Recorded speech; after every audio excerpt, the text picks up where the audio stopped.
दोस्तों हाल ही में 12 मार्च को ऑर्गेनाइज हुए academy award of Oscar ceremony में भारत ने दो ऑस्कर अवार्ड जीत लिए, वो भी अलग अलग कैटेगरीज में। पहला ऑस्कर अवार्ड जीता साउथ डॉक्यूमेंट्री फिल्म के लिए द एलिफेंट विस्परर ने। दूसरा ऑस्कर अवार्ड जीता बेस्ट ओरिजिनल सॉन्ग के लिए RRR के सॉन्ग नाटू नाटू ने। लेकिन दोस्तों क्या आपको ये पता है द एलिफेंट विस्परर जो कि 40 मिनट की साउथ डॉक्यूमेंट्री फिल्म है, उसको बनने में ही पूरे 5 साल लग गए थे और ये एक सच्ची घटना पर आधारित फिल्म है। क्या आपको ये पता है नाटू नाटू सॉन्ग की जो शूटिंग है उसी यूक्रेन में जो यूक्रेन के राष्ट्रपति हैं जेलेंस्की उनके घर के सामने हुई है, जहां पर आज युद्ध चल रहा है। हालांकि गाने की शूटिंग तब तक हो चुकी थी। क्या आपको ये पता है इस सॉन्ग को 20 लैंग्वेज में ऑस्कर के लिए भेजा गया था, जिसमें से नाटू नाटू वाले वर्जन को ही ऑस्कर दिया गया।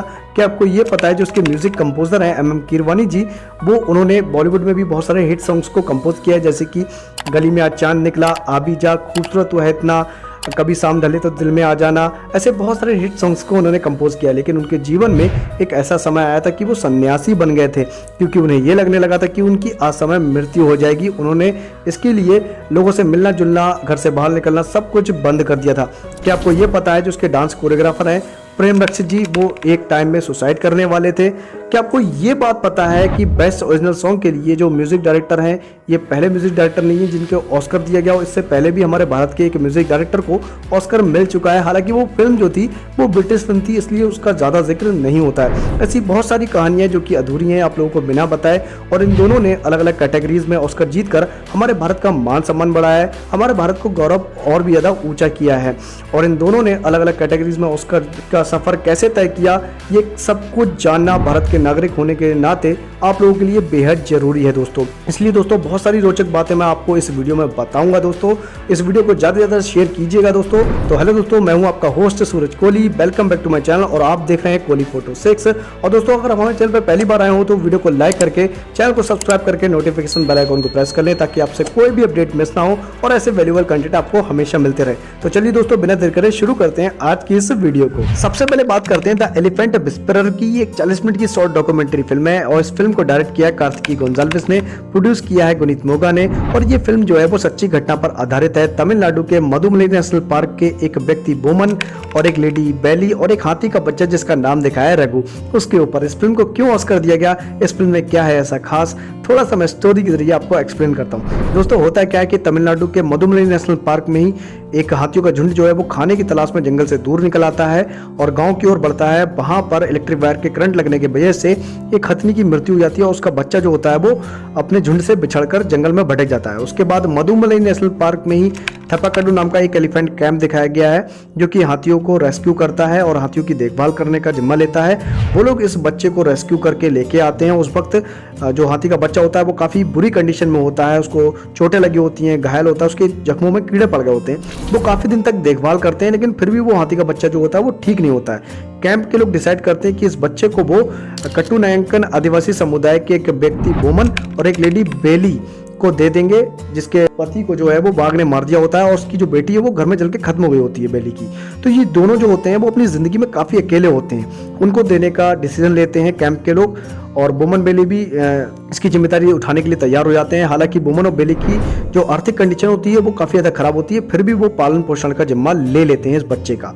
वो इसको घर पर ले आते हैं, इसका पालन पोषण करते हैं, इसको खिलाते हैं पिलाते हैं, इसकी पूजा करते हैं, अपने साथ सुलाते हैं और नतीजन क्या होता है कि इतना प्यार देते हैं ये हाथी का बच्चा जो होता है वो काफ़ी जल्दी ठीक हो जाता है। रघु जो एक सीन में दिखाया भी गया है कि बेली जो है वो रघु को खाना खिला रही है और रघु जो है कि वो इंसानी बच्चों की तरह नखरे कर रहा है। तो बोमन बेली और रघु का जो बॉन्ड दिखाया है वो इतना रियलिस्टिक प्यार भरा दिखाया है कि लगता ही नहीं कि बोमन और बेली ने किसी जानवर को पाला है, ऐसा लगता है कि किसी इंसानी बच्चे को पाल रहे हैं। यही चीज़ें जो हैं इस फिल्म को बिल्कुल अलग हटके बनाती हैं दोस्तों। और इसका आपने टाइटल भी पढ़ा होगा the elephant whisperer. The elephant whisperer का मतलब ही होता है हाथियों की फुसफुसाहट। बोमन बेली रघु के हाव भाव से समझ जाते थे कि वो क्या कहना चाहता है, इस आधार पर इसका टाइटल रखा गया। और दोस्तों बोमन बेली बोलते हैं कि वो जंगल से काफ़ी कुछ लेते हैं, इसको नुकसान पहुंचाए, तो इस आधार पर ये फिल्म जो है वो एनवायरमेंट नेचर को भी डेडिकेटेड है दोस्तों।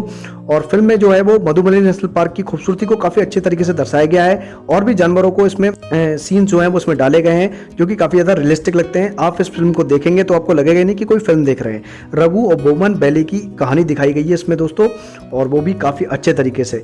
जो इसकी डायरेक्टर हैं कार्तिकी गोंजाल्वेस, वो बताती हैं कि वो जंगल में घूमने के लिए आई थी, तो उस वक्त जो रघु था वो 3 महीने का था। उसी टाइम से उन्होंने डिसीजन ले लिया कि वो इसके ऊपर एक शॉर्ट डॉक्यूमेंट्री फिल्म बनाएंगी और 5 साल उन्होंने इस प्रोजेक्ट पे मेहनत करी और इस फिल्म को ऑस्कर के लिए भेजा गया और ऑस्कर में 5 फिल्में गई थी, नॉमिनेट हुई थी, जिसमें the elephant whisperer, haulout, how to miss the year, the Martha Mitchell effect, stranger at the gate, इन चारों फिल्मों को बीट करके द एलिफेंट विस्परर ने बाजी मारी और हमारे भारत के लिए ऑस्कर जीता, भारत का मान सम्मान बढ़ाया और भारत के गौरव को और भी ज्यादा ऊंचा किया। ये फिल्म जो है वो 8 दिसंबर 2022 को रिलीज हुई थी नेटफ्लिक्स पर। मैं आपको सजेस्ट करूंगा इस फिल्म को आप एक बार जरूर देखिएगा और देख के आइएगा और कमेंट सेक्शन में बताइएगा कि आपको ये फिल्म कैसी लगी। दोस्तों अब बात करते हैं RRR के सॉन्ग नाटू नाटू की। इस सॉन्ग को बेस्ट ओरिजिनल सॉन्ग के लिए ऑस्कर मिला। इस सॉन्ग को लिखा है चंद्र बोस ने, म्यूजिक दिया है MM कीरवानी ने, इस सॉन्ग की डांस कोरियोग्राफी की है प्रेम रक्षित ने। और दोस्तों इस सॉन्ग के तमिल वर्जन को गाया है राहुल सिप्लीगुंज और काल भैरवा ने एंड इसके हिंदी वर्जन को गाया है विशाल मिश्रा और राहुल सिप्लीगुंज ने। और ये पहला ऐसा सॉन्ग नहीं जिसको बेस्ट ओरिजिनल सॉन्ग के लिए ऑस्कर मिला। इससे पहले भी हमारे भारत के एक म्यूजिक कंपोजर को ऑस्कर मिल चुका है जिनका नाम है AR रहमान। इनको 2009 में आई हुई फिल्म स्लमडॉग मिलियनेयर में एक सॉन्ग था जय हो, जो कि सुखविंदर पाजी ने गाया था हिंदी वाला वर्जन, उसमें इन्होंने अपना म्यूजिक दिया था और उसी बेस पर इनको ऑस्कर मिला। और हालांकि वो फिल्म जो थी वो ब्रिटिशर्स की बनाई हुई फिल्म थी, ब्रिटिश डायरेक्टर की फिल्म थी, इसलिए हमें उसका पूरा क्रेडिट नहीं मिलता है। और आज 15 साल बाद एक फिल्म आती है RRR, इसमें एक सॉन्ग आता है नाटू नाटू और उसको बेस्ट ओरिजिनल सॉन्ग के लिए ऑस्कर मिलता है, इसलिए हमें इसका पूरा क्रेडिट मिलता है क्योंकि ये भारत की पूरी बनाई हुई फिल्म है। इसलिए हम सीना ठोक के कह सकते हैं कि इसमें सब कुछ हमारे भारत का था। दोस्तों इस गाने की जो शूटिंग की कहानी है वो काफी ज्यादा दिलचस्प है, जिसको सुनकर आपको मजा आएगा। इस गाने की शूटिंग उसी यूक्रेन में हुई है जहाँ पर आज युद्ध चल रहा है। यूक्रेन की राजधानी कीव में एक मरेंस्की करके जगह है जहाँ पर यूक्रेनी राष्ट्रपति जेलेंस्की सर का पैलेस है। उस पैलेस के सामने इस गाने को शूट किया गया है। MM कीरवानी और राजामौली जी ने यूक्रेन के राष्ट्रपति जेलेंस्की सर से परमिशन ली और इस गाने को तकरीबन 20 दिन में 35 बार शूट किया, जिसमें 50 डांसर्स और 400 लोगों का स्टाफ इसके गाने की कोरियोग्राफी में रहा। 2021 में इस गाने को शूट किया गया था। उसके बाद वहां पर बवाल कट गया, कीव की घेराबंदी हो गई थी, वहां पर टैंक बम आ गए थे और बवाल ऐसा कटा, तब से अभी तक चल रहा है, वहां पर युद्ध भी चल रहा है। थैंक गॉड तब तक इस गाने की शूटिंग हो चुकी थी। दोस्तों तमिल वालों के लिए नाटो नाटो है और हम हिंदी वालों के लिए नाचो नाचो है। खैर कुछ भी कह लो, बात बराबर है। प्रेम रक्षित जी ने इस गाने की कोरियोग्राफी की है। उन्होंने तकरीबन 115 स्टेप्स दिए थे, जिसमें से नाटो नाटो वाले स्टेप्स को फाइनल किया गया था। उसके पीछे भी लॉजिक बताया जा रहा है। राजामौली बताते हैं ये दो दोस्तों की कहानी है और वो भी चाहते ये गाना अच्छे स्टेप्स में शूट हो, लेकिन वो ये नहीं चाहते थे कि इसके हुक स्टेप्स को कोई आम इंसान ना कर पाए। उन्हें भी पता था कि सोशल मीडिया की ताकत बहुत होती है, अगर इसके हुक स्टेप्स को सोशल मीडिया पे कॉपी कर लिया गया तो हर जगह नाटो ही नाटो होगा। और वही हुआ, जब ये गाना रिलीज हुआ तो हर जगह छा गया, हर जगह इसने धमाल मचा दिया।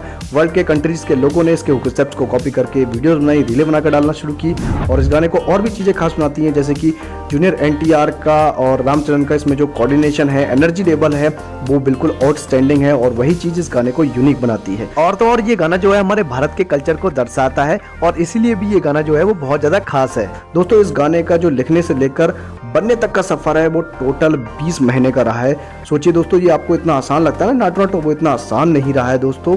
कितनी मेहनत लगी होगी, कितना वक्त लगा होगा। कहते हैं ना कि सब्र का फल मीठा होता है ना, और वही हुआ। पहले इसने गोल्डन ग्लोब अवार्ड जीता और अब बेस्ट ओरिजिनल सॉन्ग के लिए ऑस्कर जीता। जलवा है। इस गाने का क्रेज तो आप ऐसे समझ सकते हैं कि एलन मस्क की जो कंपनी है टेस्ला, अमेरिका के न्यू जर्सी में टेस्ला की 100 से भी ज्यादा कार्स को खड़ा करके RRR लिखा गया और रात होने का इंतजार किया गया। रात होने पर नाटो नाटो सॉन्ग के म्यूजिक पर इन कार्स के लाइट्स को ब्लिंक किया गया, जो कि रात में देखने पर अद्भुत लग रही थी। ये कार लाइट शो था जो कि नाटो नाटो सॉन्ग को ट्रिब्यूट था। अब आप सोच सकते हैं कि नाटो नाटो सॉन्ग का जो इंटरनेशनल लेवल पर क्रेज किस हद तक था। दोस्तों इस गाने का चैम्प तो आप ऐसे लगा सकते हैं कि जब ये गाना रिलीज हुआ तो 24 घंटे में यूट्यूब पर इस पर 17 मिलियन व्यूज आए और तमिल का ये पहला सॉन्ग था जिस पर 1 मिलियन लाइक्स मिले थे।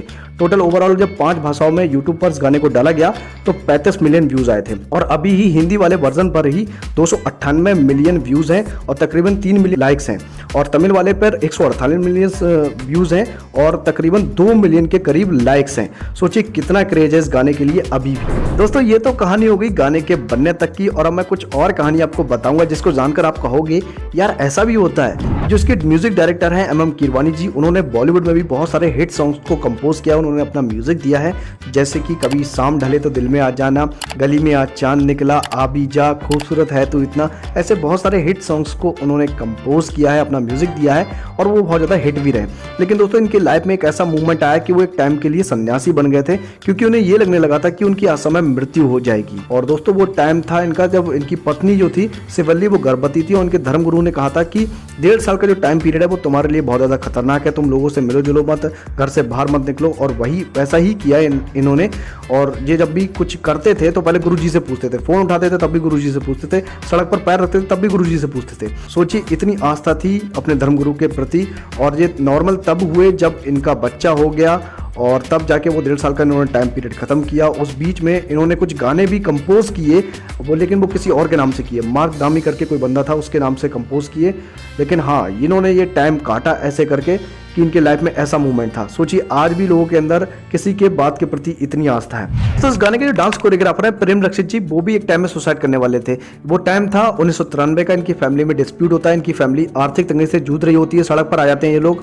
और इनके जो पिताजी हैं वो फिल्म इंडस्ट्री में स्ट्रगल करते होते हैं। प्रेम रक्षित जी एक टेलर की शॉप पे काम करते हैं। एक रोज वो टेलर की शॉप से काम करके वापस आते होते हैं साइकिल से, तभी उनके मन में ख्याल आता है कि वो सुसाइड कर लेते हैं। और उन्हें लगता था कि जहां पर वो काम करते हैं वो सांत्वना के तौर पर उनकी फैमिली को कुछ पैसे दे देंगे जिससे वो खर्चा चल जाएगा उनकी फैमिली का।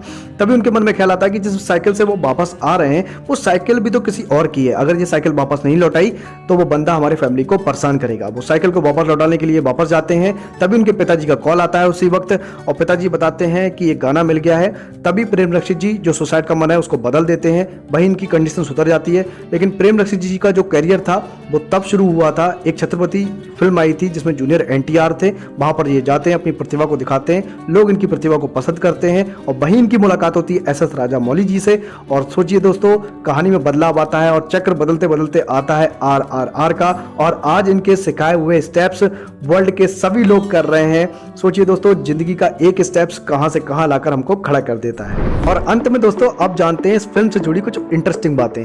20 लैंग्वेज में इस गाने को भेजा गया था ऑस्कर के लिए, जिसमें से नाटू नटू वाले वर्जन को ऑस्कर दिया गया। ये फिल्म जो है वो अल्लूरी सीतारामराजू और कोमाराम भीम, 2 स्वतंत्रता सेनानी के ऊपर बनाई गई फिक्शनल फिल्म है, जिसको लोगों ने बहुत ज़्यादा पसंद किया।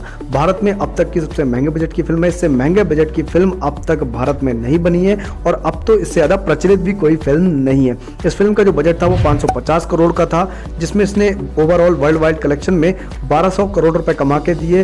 वर्ल्ड वाइड हिंदी कलेक्शन में अभी भी दंगल दूसरे नंबर पे, बाहुबली तीसरे नंबर पे RRR है और हाईएस्ट तेलुगु क्रॉसिंग जो फिल्म है वो अभी भी बाहुबली है, दूसरे नंबर पे RRR का नाम आता है। इस फिल्म में एक गांव का सीन था, उस गांव के सीन को दर्शाने के लिए ही राजामौली जी ने 18 करोड़ रुपए खत्म कर दिए थे।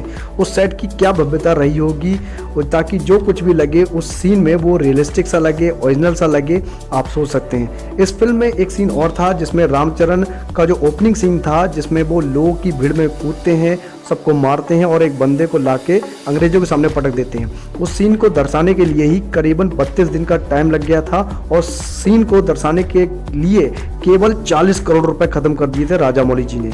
और जो इस फिल्म में जूनियर NTR हैं उनका भी काफ़ी ज़्यादा इंपॉर्टेंट रोल है। उन्होंने इस फिल्म के लिए तकरीबन 20 महीने की बॉडी बिल्डिंग ट्रेनिंग ली थी, जिसमें 9 किलो उन्होंने एक्स्ट्रा मसल गेन किए थे। दोस्तों इस फिल्म की जो शूटिंग है वो 300 दिनों में हुई थी और इस फिल्म के लिए 2500 क्रू मेंबर लंदन से हायर किए गए थे। इस फिल्म में जो भी है सब कुछ था वो ग्रांड था, एक्स्ट्रा लेवल पे था, आउटस्टैंडिंग लेवल पे था। इस फिल्म ने हमारे भारत का मान सम्मान बढ़ाया, ऑस्कर जीतकर भारत के गौरव को और भी ज़्यादा ऊंचा किया। इस फिल्म के सभी टीम मेंबर को मेरी तरफ से बहुत ज़्यादा बधाई, भारत के सभी लोगों को बहुत ज़्यादा बधाई की। और अंत में जाते जाते मेरा आप लोगों से एक सवाल, बॉलीवुड में भी साल भर में बहुत सारी फिल्में आती हैं, वहाँ भी बहुत बड़े बड़े म्यूजिक डायरेक्टर हैं, फिल्म डायरेक्टर हैं, और उनका क्यों नहीं इंटरनेशनल लेवल मंच पर ऐसे गोल्डन ग्लोब और ऑस्कर जैसे अवार्ड वो लोग नहीं जीते, तब जबकि वहाँ पर हमें साउथ की फिल्मों का दबदबा देखने को मिलता है। क्या लगता है आपको? ओरिजिनलिटी, हाईली क्रिएटिव होना, कंटेंट पे ज़्यादा काम करना, परफेक्शन देना, क्या लगता है आपको, कमेंट सेक्शन में आप जरूर बताइएगा दोस्तों। तो दोस्तों कैसी लगी ये वीडियो, इतनी इफर्ट, इतनी सारी मेहनत लगाकर इतनी सारी इन्फॉर्मेशन मैंने कलेक्ट की और आप लोगों को दी, इसके लिए एक लाइक और शेयर तो बनता ही है। साथ ही साथ आप कमेंट भी कीजिएगा कि आपको ये वीडियो कैसी लगी। वीडियो से रिलेटेड आपका कोई डाउट है तो हमें फॉलो करें इंस्टाग्राम अकाउंट पर, वहां पर आप मैसेज करके वीडियो से रिलेटेड आप कुछ भी पूछ सकते हैं। और ऐसे ढेरों कंटेंट आप और भी देखना चाहते हो तो हमारे चैनल पर 3 तरह की प्लेलिस्ट चल रही है, इन्फॉर्मेटिव, हिस्टोरिकल, एक्सप्लोरेशन वीडियोस की।